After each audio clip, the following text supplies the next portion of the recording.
Allah bu bayramı bizə mübarək eləsin. Allah gələn günlərimizi keçən günlərimizdən xeyirli, faydalı eləsin inşallah.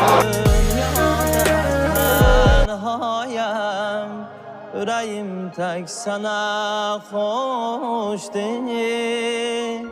Rahm eyle, affeyle.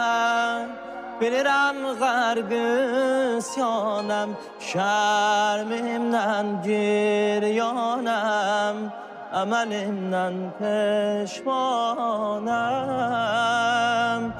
Ey pənahim, qibləgahim, səzdəgahim, çox günahim.